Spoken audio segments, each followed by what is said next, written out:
Good evening, bonsoir, buenas tardes, and vanakkam. I would like to thank you all for attending the Center's annual Transgender Day of Remembrance ceremony.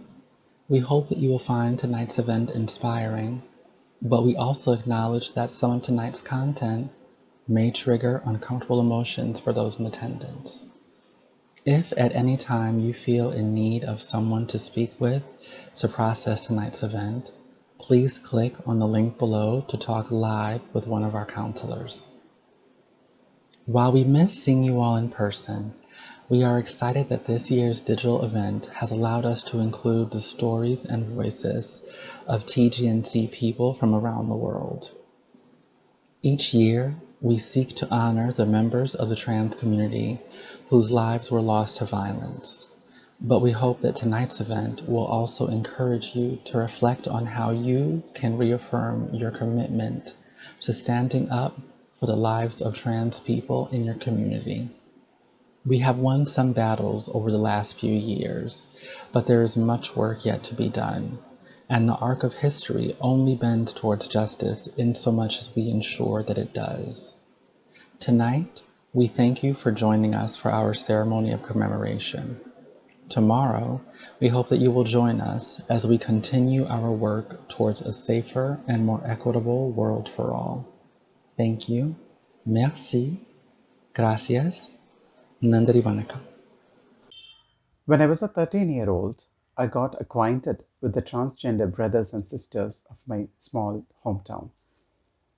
Since then, in all of my years of activism, I've seen so many of my friends being chased away from their homes, being beaten and threatened. I've seen many of my friends homeless, jobless, and constantly living in danger and become exploited in so many ways. This isn't what only I saw in my hometown.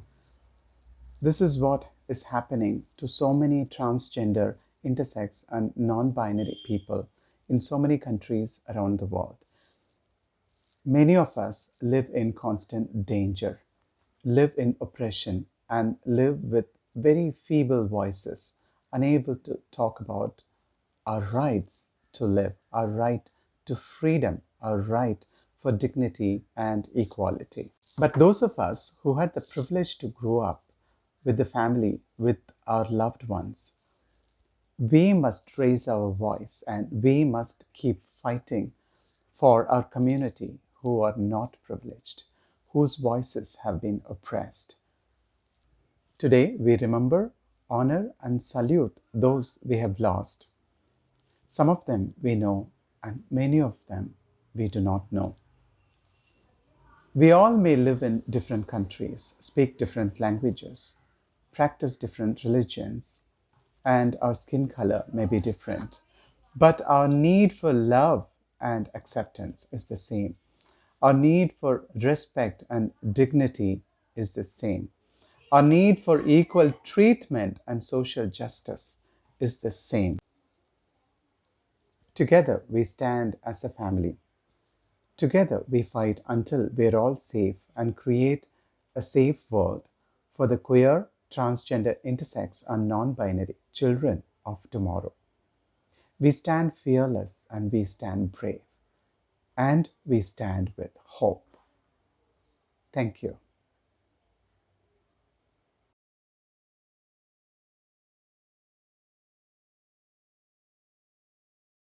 I'm tired of writing about transness. I deserve birds and early mornings in the woods. I deserve to look out of the movie window of the R train, stare dramatically into the rumbling underbelly of this two-faced city, and pretend this movie didn't cast me as the uprising underdog archetype. But if not, then what? It's Trans Day of Remembrance after all. I guess I'll humor you with a memory. The ghost of Titor's past. Freshman year, we formed a club, plastered our grief all over the cafeteria walls on flyers made of insufficient gauze. No amount of moisturizer will get the chest scars to stop showing up.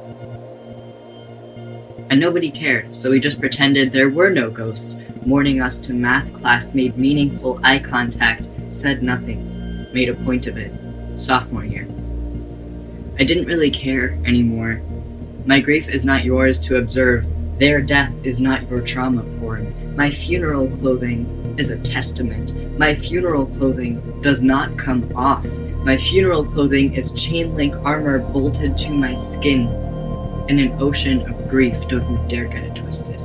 If you do, it will wring me out and drown me, and I don't think we need another trans body found face down in a river this year. Junior year, my head was a balloon that buoyed me across the street. I was sufficiently colorblind to traffic lights, mixed my green fags with my red ones, and slipped into a smooth, languid sedation that fogged over the memory of every single name, thank God. Senior year, silent protest. When I pointed to the flashcard I prepared as explanation, my economics classmate hugged me, didn't ask me first. I was so brave, he told me. It was all he could talk about. As if it wasn't dumb luck that got me this far. Truth be told, I doubt my transness all the time. Imposter syndrome is an epidemic when you grow up building your own bathroom stall, BYO body bag. They have been dying in this epidemic city. We've started burying ourselves in mass graves. My Oma is terrified of this country. Because she's been there, a 6-year-old turnip, uprooted in a brainwashed tornado. Toto, I don't think we're in control anymore.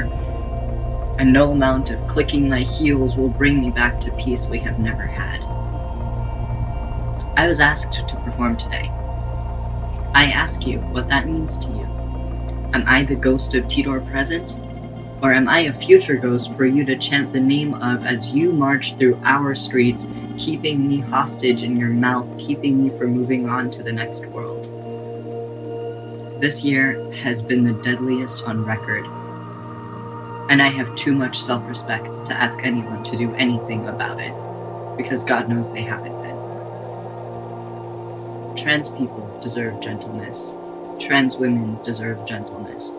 Black trans women deserve gentleness. There are holes in my chest where light should be. An absorption spectrum, black void-like lines on my rainbow. We do not deserve pride if we will not fight for liberation for all of us. If pride, like hate, is exclusionary, return the blood on your hands. We know it's magical. We want it back. Is the electric understanding that flashes in our eyes when we see heaviness behind the irises of our brethren worth the feeling that your heart is being ripped apart? Your ribcage severed violently by articles in the Times, Title IX, clothing, the Constitution. I wish I did not have to articulate this in order for you to understand me, but since I have to, I am a butterfly under a microscope.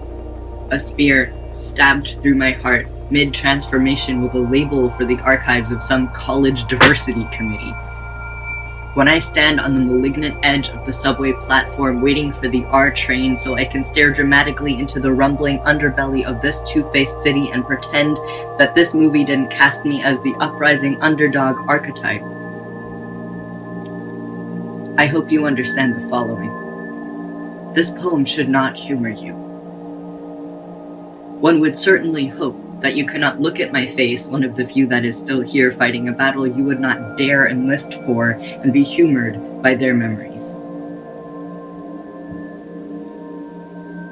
My dreams are watermelons melting in summer sun most of the time, but lately the water has been in the form of rain instead. I know I'm good at this, but it's hard not to feel bad. I have rifled tired, frosty fingers through archives of DBT skills, but after hours of searching for the solution to this game, I'm realizing I am not your average gamer.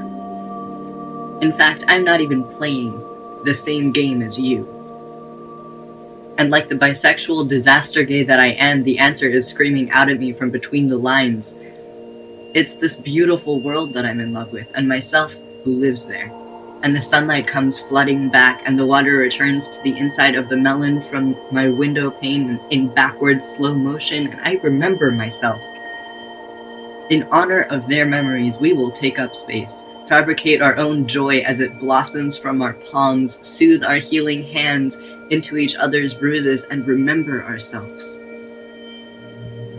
It's Trans Day of Remembrance, after all.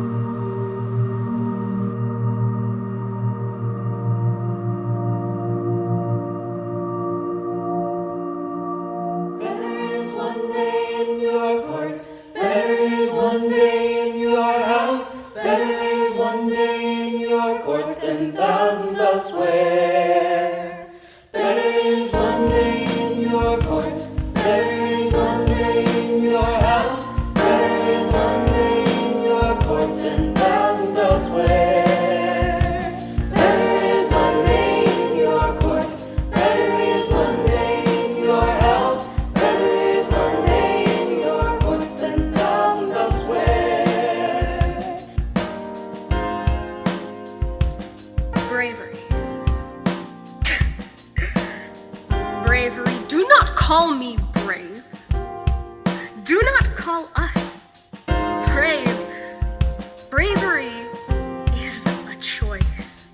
We do not have a choice. Do not call us brave for being, for existing. Do not call me brave for a choice that does not exist, that was never mine to make. But please, this is about remembrance. How will you remember us? Do you have to wonder how you will be remembered when you die? Does the thought weigh on you 6 tons of dirt and maggots and wrong limbs and proportions and perceptions? Does it? I do not wish to bear this. In all my moments alive, I do not wish to be burdened with the after. Not a legacy, no, not a legacy. Will I be remembered as I am, or will you consign me to only that which you see? Are we to be remembered, to be seen, or, as per usual, will you stab those pretty little mirrors right to the soul? I wonder. Better is one day in your courts, better is one day in your house, better is one day in your courts than thousands elsewhere. Better is one day in your courts, better is one day in your house, better is one day in your courts than thousands elsewhere. Better is one day in your courts, better is one day in your house, better is one day in your courts than thousands elsewhere. Better is one day in your courts, better is one day in your house, better is one day in your courts than thousands elsewhere. Better is one day in your courts, better is one day in your house, better is one day in your courts than thousands elsewhere. Better is one day in your courts, better is one day in your house, better is one day in your courts than thousands elsewhere.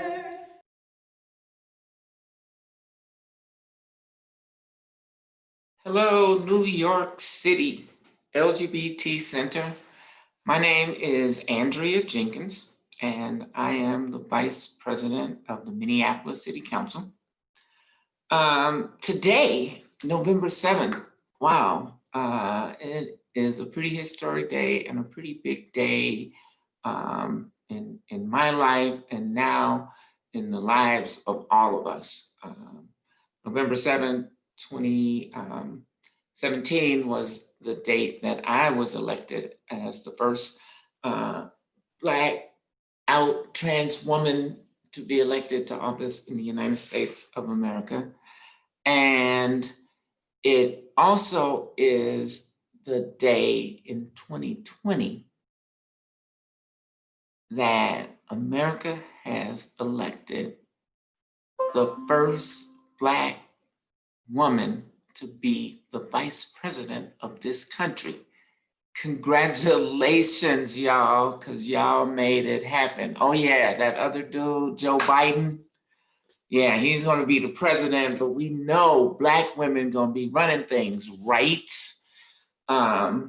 So Black feminist thought, that is really kind of the foundation of my thought process as I try to move about the world, as I try to contribute in ways of artistic expression, in political activism and action, as well as in my personal and relational life, is to always be aware of those intersections that we all live in and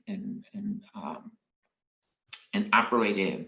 And one of the other guiding principles that I really try to continuously understand and always have in context is the fact that wherever we are in this country, we are on native land, stolen native land, and we know and we recognize that this country was built by stolen labor.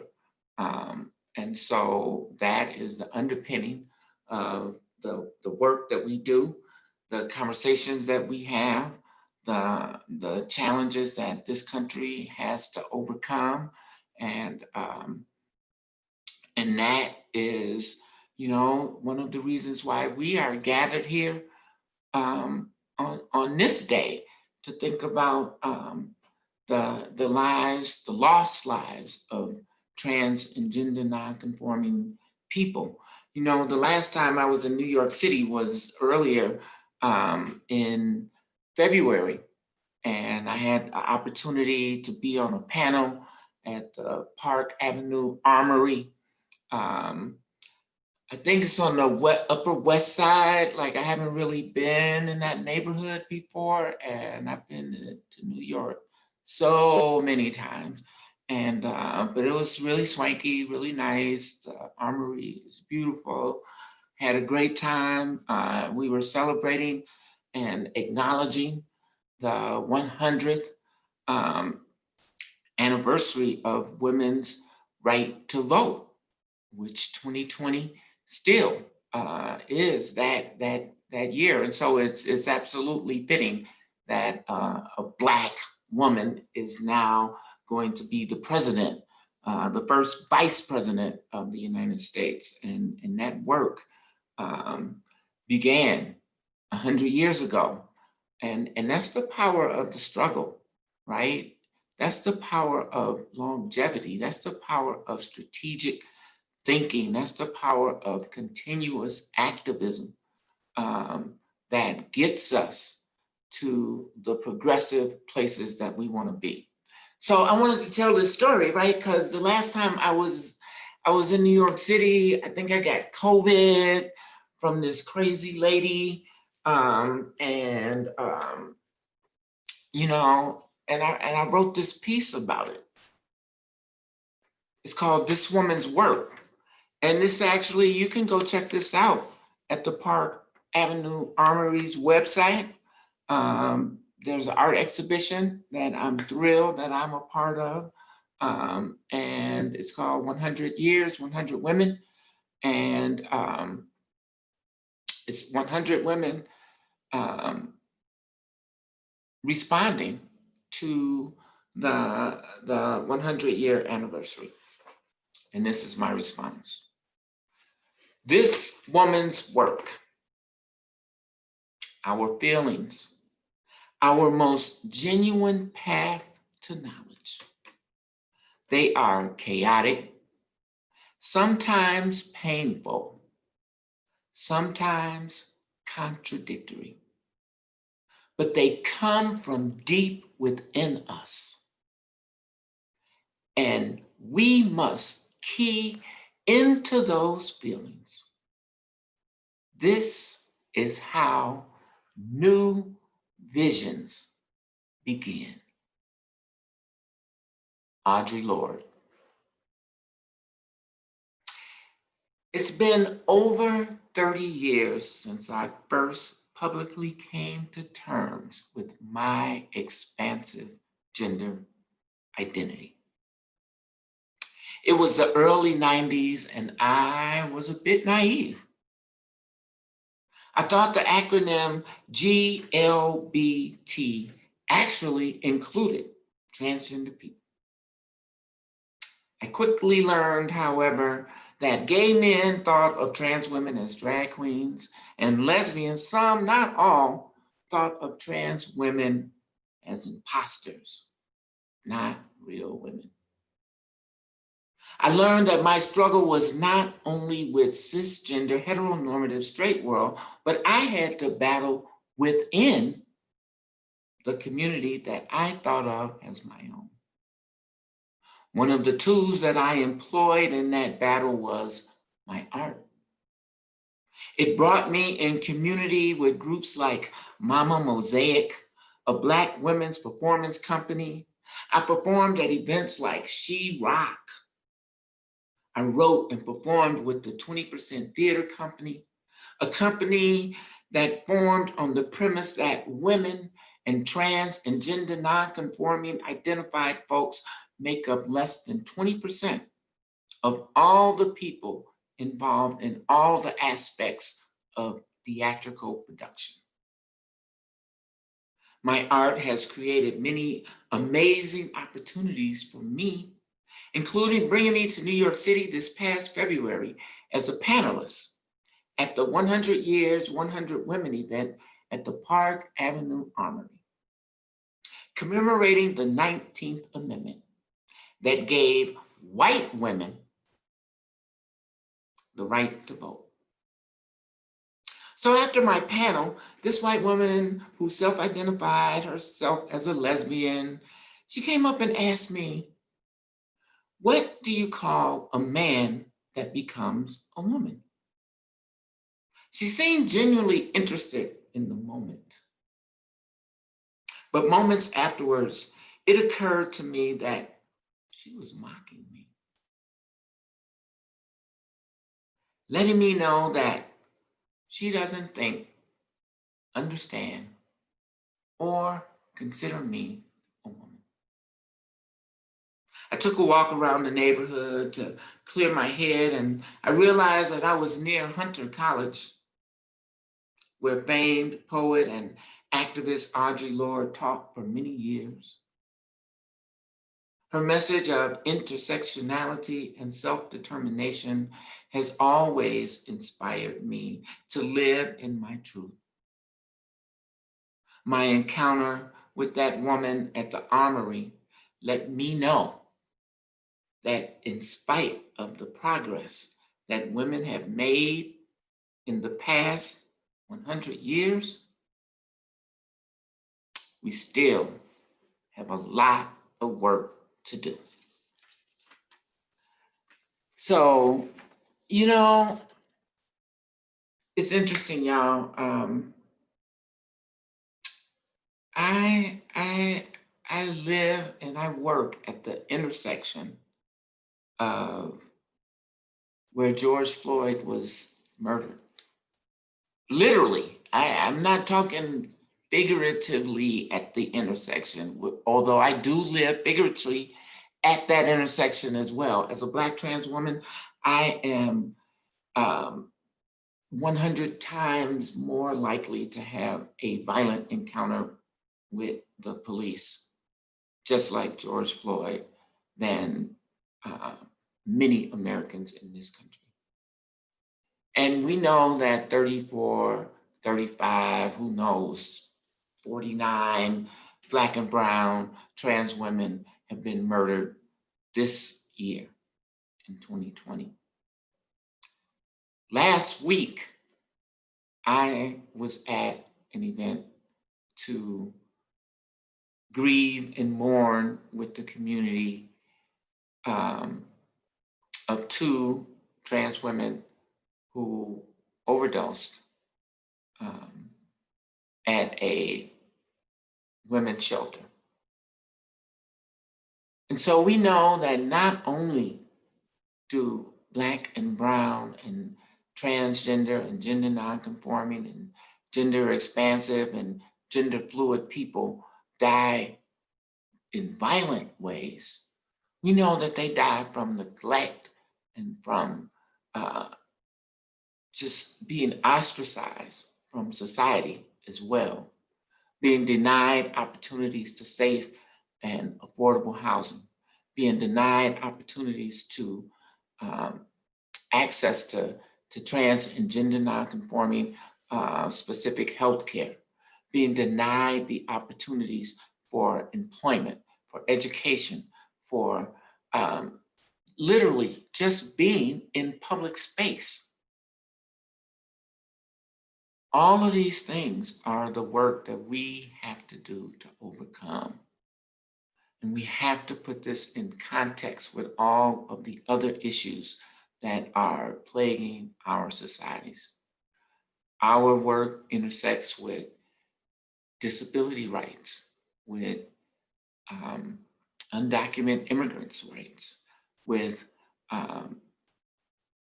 women's rights, and Black Lives Matters rights. And so while we grieve today, we know that there is work for us to do tomorrow. And so I just want to thank you all for giving me an opportunity to share a few of my thoughts. And, I think we are at a moment of significant change in this country. And I am just so happy to be a part of that change and to play a small role. And each and every one of you play a very large role as well. So, peace out.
This video goes out to my younger siblings. I love you both so, so much. And no matter what gender you are, name you choose, or way you present, I will always love you. To Joey, I am so proud of you for coming out as non-binary. I wish I could have done that when I was your age, and I'm so glad that myself, our family, and every trans person before us has made a world where you can do that and feel safe. Hi, I'm Erica, and I just wanted to talk a little bit about TDOR and the origins of TDOR. TDOR started in the 1990s in response to the murder of a woman named Rita Hester, who was someone I knew personally, who was a personal friend of mine. I just wanted to take a few minutes and tell you Rita's story, or at least how I knew Rita, so we can remember her. I met Rita in 1996. Let me show a picture of her. Here she is. She was a beautiful woman, tall, and she had this striking appearance. Here's a picture of her, probably about the time that I knew her. This is an image I found online, and that's how I remember her. That's how she looked to me. I met her somewhere around 1996 at the Model Cafe in Allston. Here's a picture of it. It was sort of a place for artists and musicians, and my friends and I used to hang out there. I'm not sure exactly how our friendship started. She liked me. I was a bit younger than her. She was in her 30s when I met her. And she would ask me if I would buy her a drink, and I would never refuse her. And one night, after the bars had closed, the bars closed at about 2 a.m. in Boston. And after the bars closed, we were walking down the street with my friends to an after-hours party. And she asked me whether I'd like to go with her instead, go home with her. And so I did. And she was a good friend of mine, and briefly we were lovers. The romance didn't last too long. Here's another picture of her. We were just too different, and she had grown up in inner city Boston, and had a very different background from me. I was sort of just a kid from the suburbs, and so we had very different backgrounds. And at the time I was working in computers, and I really didn't know who I was at the time. Here's a picture of me with my family when I was younger. As you can see, I'm already sort of wandering away. I already didn't fit in. So, and I didn't know many transgender people. So meeting Rita was really important to me, and getting to know her was really important. And with her as my friend, she took me to Jacques Cabaret, which in the 1990s was really the only transgender space in all of New England. And going there meant everything to me, because I'd never been in a room with transgender women in it. I've never been in a room full of transgender women. And it was her friends were wonderful to me.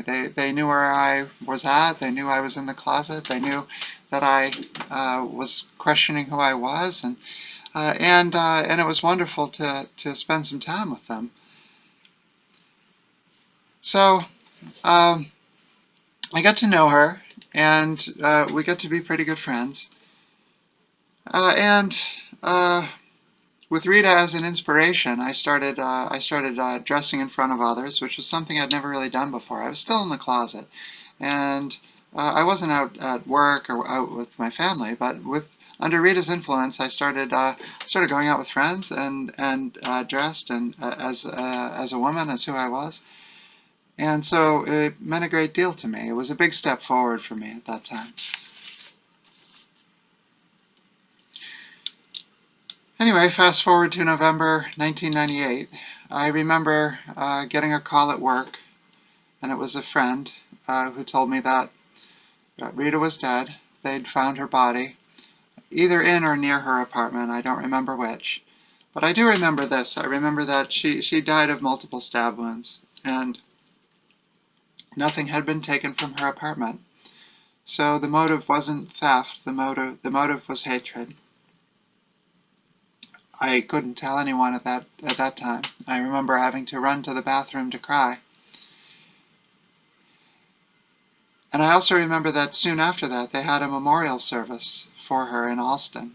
And I remember that I didn't go. And I didn't go because I was too afraid. The press was there, and to go there, her friends would have recognized me and called me by the name I was now starting to use, Erica. And I was too afraid to do that. So I didn't go to her memorial service.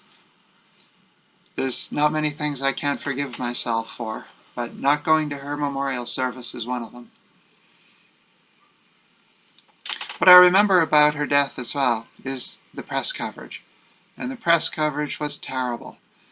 This was in the 1990s, and it was really a different time. And let me show you how the press covered her murder.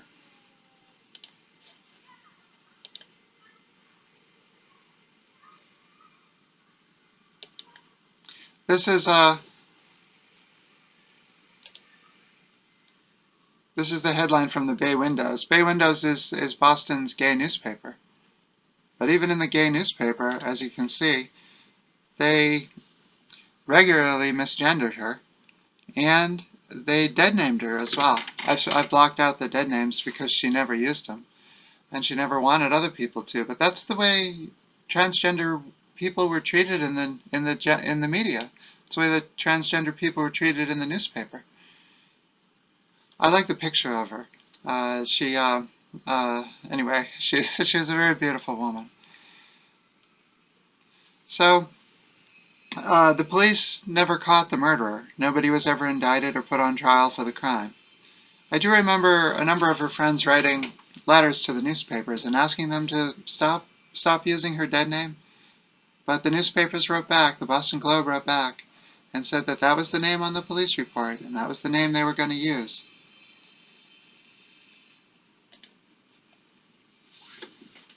In my life, Rita's murder had a big importance. I left Boston.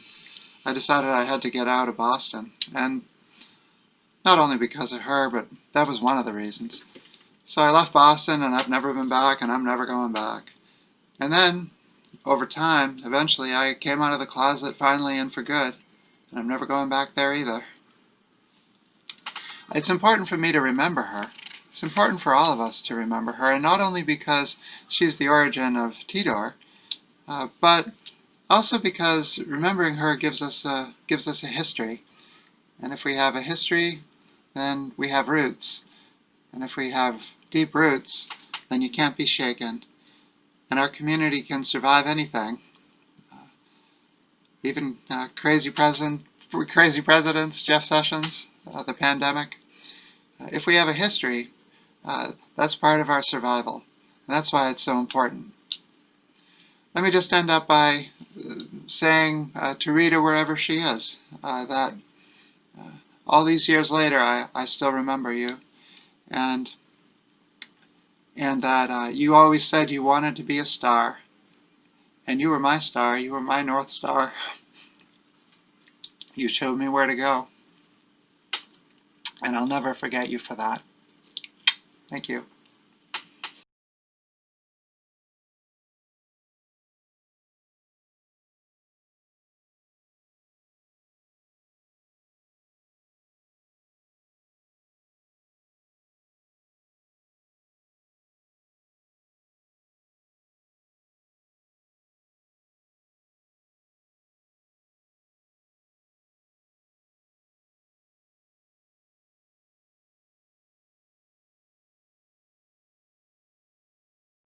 The Most Loving Thing to Do by Yvette Heiliger. Setting, Christmas time, 2012, Philadelphia, Pennsylvania. Lord have mercy. Christmas seems to come round faster every year, don't it? Hello, I'm Rosalind Wilkins. I've been a practicing Catholic all of my life, and I've tried to be an example of Christian womanhood. I belong to a couple different Catholic clubs and organizations. The one club I belong to now, though, don't no mother want to belong to. The club for parents whose daughters have died at the hands of the police. Now, this is a club where you feel all alone, even though family and friends and the community are around you, even though you know God is with you. But I thank you for coming to see me. Christmas Eve. Now that's the day my daughter died. You probably heard of her. Niza Morris was all in the papers. Oh, of course you have. That's why you're here. She was an entertainer, you know, had real star quality, both on and off the stage, and helped a lot of folks who needed it too. We only had Niza for 47 years, but those years were precious. She was a vivacious, gentle soul who befriended people from all walks of life. People just gravitated toward Niza, and she handled all the attention that she received as a trans woman like a lady, you know, with grace and dignity. Even the straight men were in awe of her.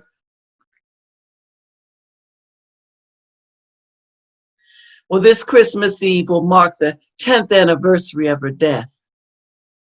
Our family used to really love Christmas time, so in her memory and for the family's sake, I pull out all the decorations and put them up. Niza was a Buddhist in the end, though. I didn't raise her to be no Buddhist, but there you have it. I didn't raise her to be no woman either, but there you have it.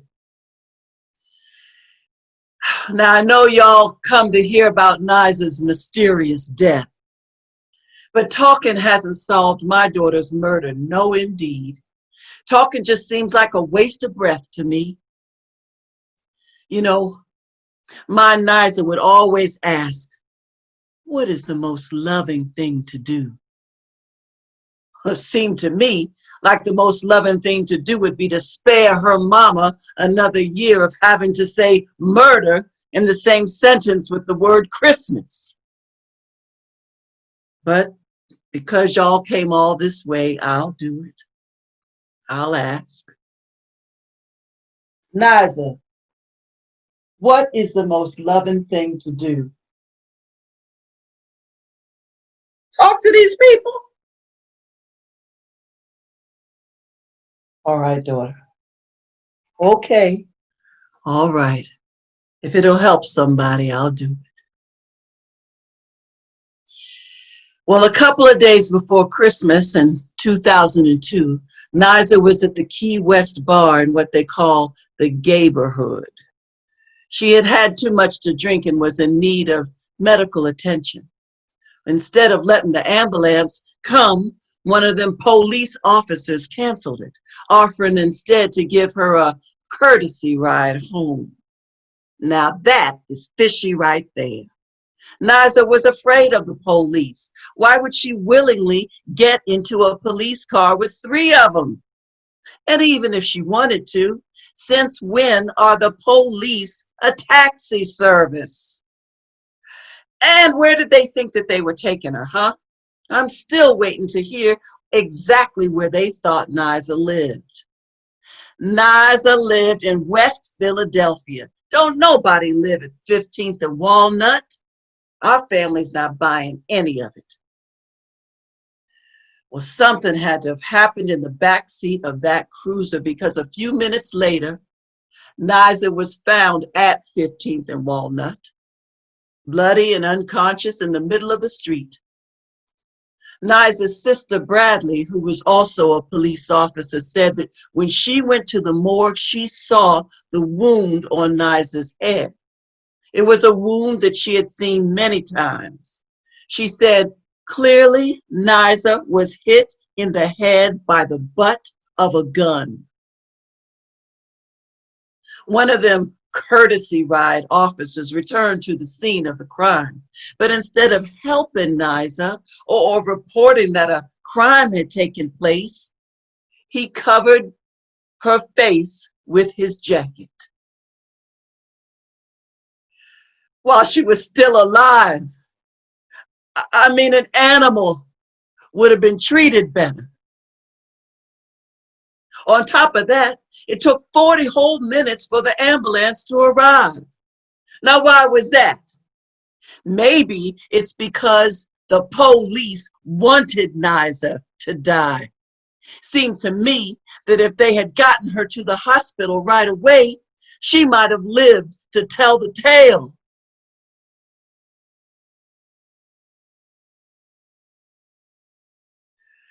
Niza died at 8:30 p.m. on Christmas Eve. When I think of her dying all alone, misgendered and misunderstood, well, on Christmas Day, the medical examiner ruled Niza's death a homicide, but the police kept rejecting his finding. Day after Christmas, a detective come knocking on the door, said, had news about my son. Come to find out, Niza had been in the hospital hooked up to life support, classified as a John Doe for 2 whole days. And to make matters worse, that detective kept referring to Niza as a man, saying, he's dead. He's dead. No respect. New Year's Day, 2003, was the funeral service. Over 300 people attended. Now that shows you how much she was beloved by the community, how important she was to all of us. The young trans women, well, they looked up to her as an elder. They even named a building after her, Morris Home, the only residential recovery program in the country specifically for the transgender community. Liza's gone. But there's no justice, no peace. I have had hell to pay trying to get to the bottom of her murder ever since. Oh, you wouldn't believe the cover-up. Cops are busy protecting each other when they should be protecting the community. And here we are, 10 years later, a grieving family that's still bewildered by the crazy stories that we are getting from officials. I may never know what happened to Nisa. You know, trans people are citizens too. My Nisa was a citizen of Philadelphia, and like any other citizen, she had rights and should have received equal protection under the law. A trans civil rights lawyer said if Nisa had been white, this case would have been solved already. But I still have faith. I'm sure the case will crack wide open someday. Oh, that would be the best Christmas present I could ever get.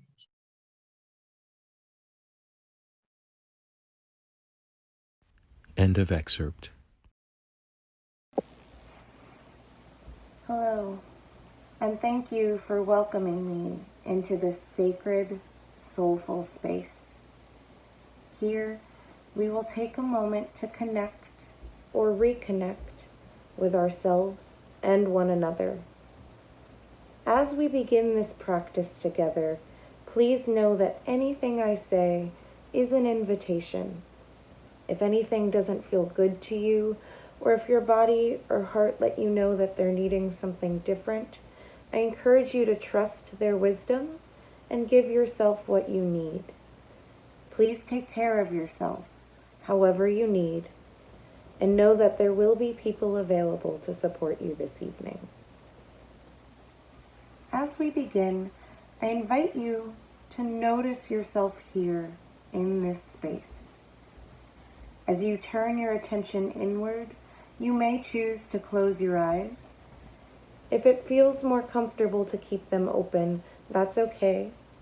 Perhaps just let your gaze soften or focus on a random spot on the ground rather than looking around to help reduce any external distraction. In this moment, you may choose an anchor, something to keep you grounded, to come back to should your mind wander. If at any point that happens, notice it without judgment, and then gently return your awareness to your anchor. Your anchor may be your breath. It may be the sound of my voice. It may be the feeling of the ground beneath you upon which you rest. It could be the steady beat of your heart, reminding you you're here, you're alive. Whatever you choose, allow it to root you here, in this space, in the present moment. If it feels okay to do so, begin to slow your breathing. Breathe more deeply, each inhale lasting longer, sending the breath deep, deep, deep into your belly. Then release the breath, each exhale slow and steady. If you can, see if you can adjust your breath so you're exhaling a little bit longer than you breathe in.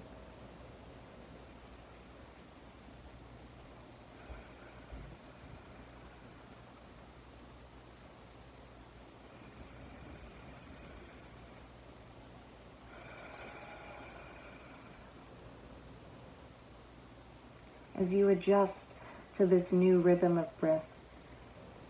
You may choose to take a few moments just to notice all you can about where you're at in this moment. Notice any sensations, any emotions, any energy or movement or urge to move. Notice if there is anywhere inside communicating a need to you, perhaps easeful, slow movement, or gentle touch, or visualizing sending some compassion and care to a hurt place. Allow yourself to give yourself what you need in this moment, to listen to and honor your body, your heart, your spirit. Perhaps this internal attention feels hard to sustain or too much, and that's okay.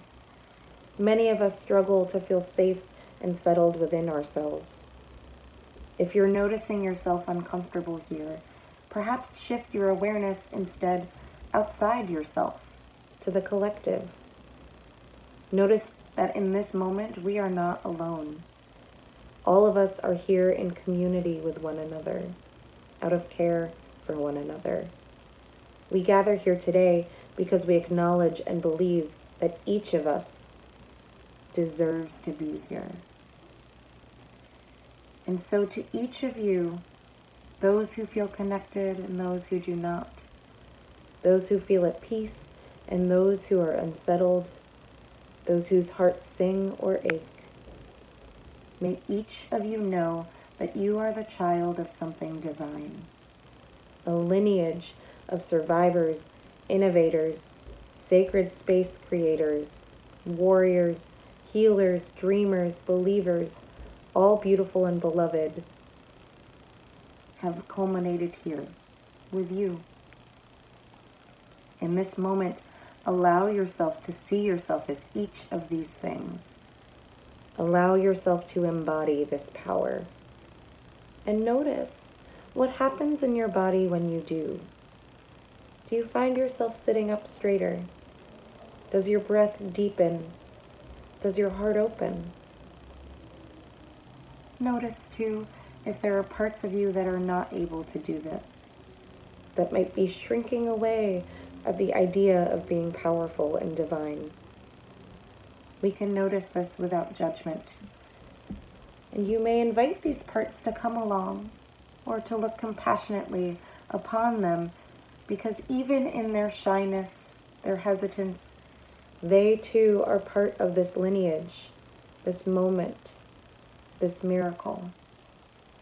Make sure these shy parts are listening with us in this moment so they can receive this, feel us manifest this.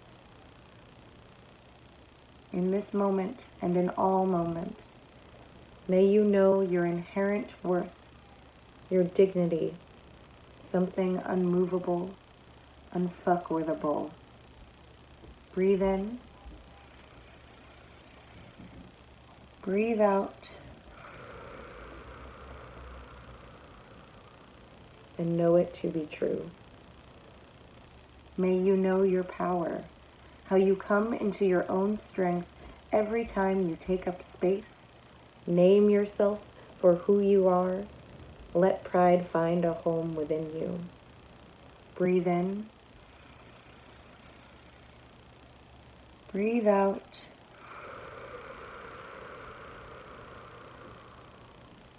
And know it to be true. May you know your people, living, dead, and not yet born, and hold them to you. Breathe in. Breathe out. And know it to be true. May you feel the support of all people of all genders, kin and allies alike, those you know and hold dear, and those you may never meet. Breathe in. Breathe out. And know it to be true. May you feel compassion for all the people all around the world who have been told they did not matter. And may that compassion sustain you. May you know that you matter. Your life matters. Breathe in. Breathe out.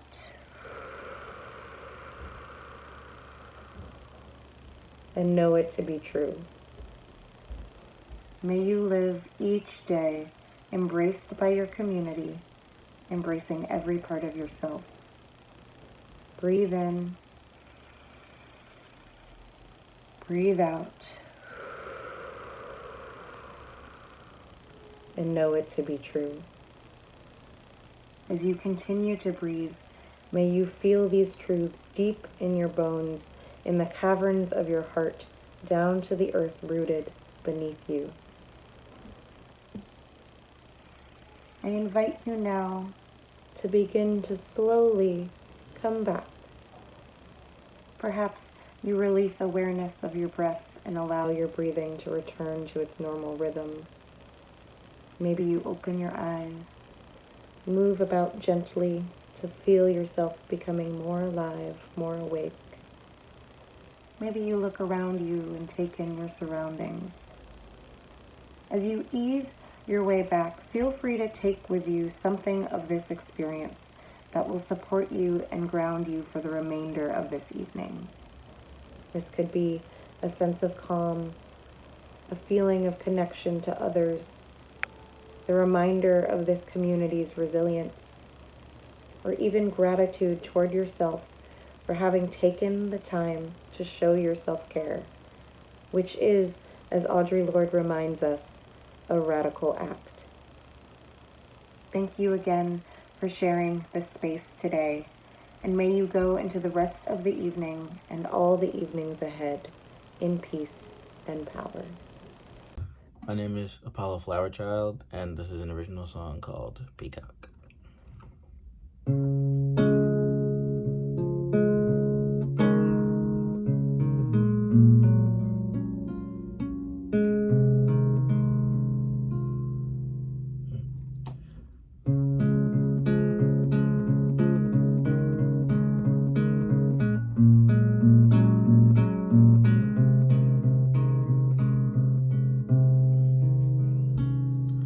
And confidence is lost on me.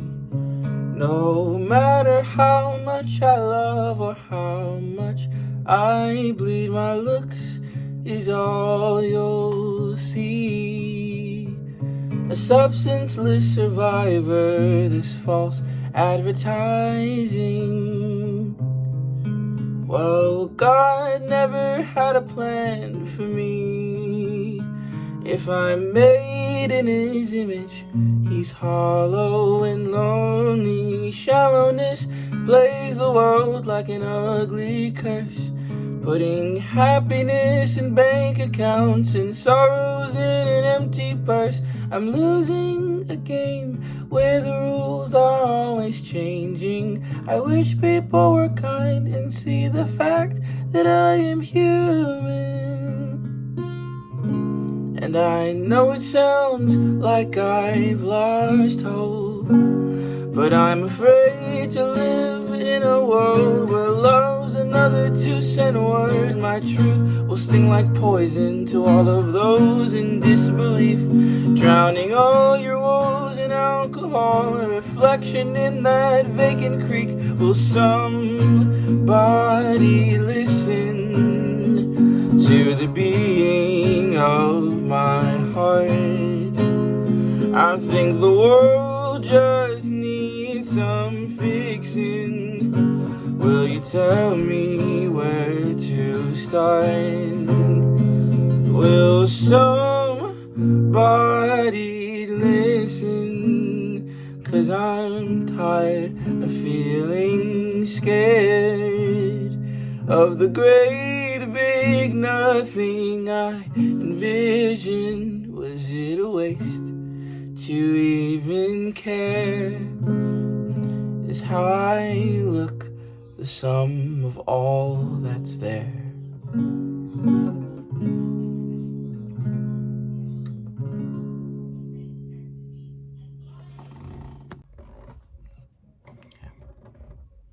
This is Youth by Daughter.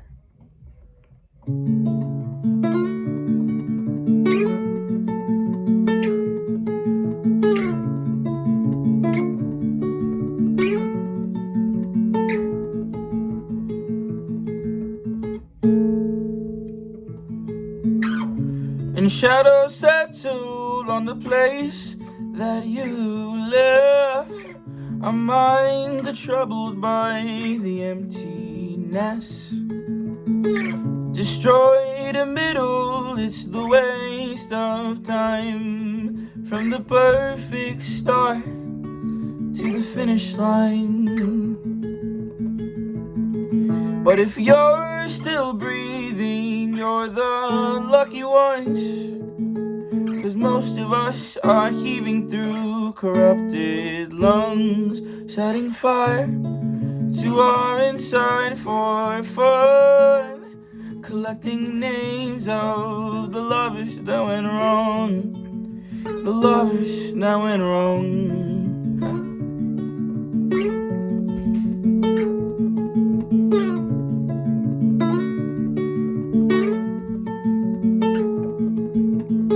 And we are the reckless, we are the wild youth, chasing visions of our futures.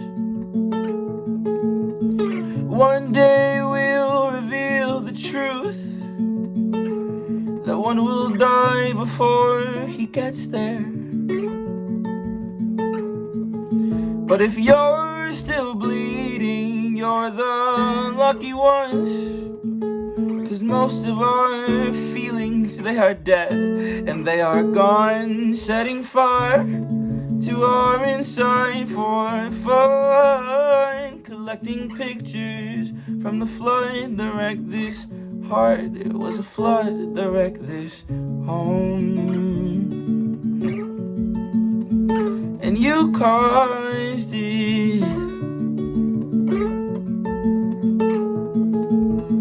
And I've lost it all, I'm just a silhouette. I'm a lifeless face that you'll soon forget. And a loved one held is a love regret, sinking in my heart when you broke my chest. Sinking in my heart when you broke my chest. And you broke my chest. But if you're in love, then you are the lucky ones. 'Cause most of us are bitter over someone. We're setting fire to our inside for fun, collecting names of the lovers that went wrong. I'm forever missing her. And you caused it. You caused it. Good evening, everyone. My name is Richard Morales, and on behalf of all of us here at the Center, I want to wish you a warm thank you for joining us in tonight's virtual program in honor of Transgender Day of Remembrance. The Center remains committed to fighting for transgender non-binary rights today, tomorrow, and each day that follows. And we ask that you too commit yourselves to fighting for TGNC rights in your communities. If you have any questions or want to be involved, please reach out to us by visiting our website or giving us a call. While we might not be able to meet in person, we do ask that you keep in touch with us so that we can keep in touch with you and let you know programs and resources that are available to you. I'd like to thank the Center's staff, along with the Transgender Day of Remembrance Planning Committee, who yearly put this program together, along with our staff, and of course, today's participants. A big thank you goes out to Kalki Subramaniam, to Youth Pride Chorus, Miss Andrea Jenkins, Eliza Harris, Erica Conrick, Yvette Heiliger, Lindsay Hanoey, and Apollo Flowerchild for the beautiful music performance you all just saw. We couldn't have done this without you, and to all of you watching, we cannot do this work without you. Keep up the fight, stand up for trans non-binary rights, stand up for Black lives, and most importantly, take care of yourselves. Thank you once again, and have a good night.